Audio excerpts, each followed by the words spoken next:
சுவாமியே சரணமையப்பா.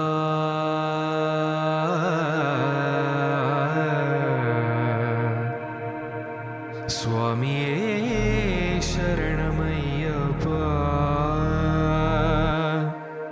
தன்னையே தான் ஒரு சுவாமியாக்கி காண்பவர் யாவரையும் தெய்வமாக்கி தன்னுள்ளே கடவுளை தேட வைப்பாய். என்னுள்ளே புகுந்து நீ காட்டி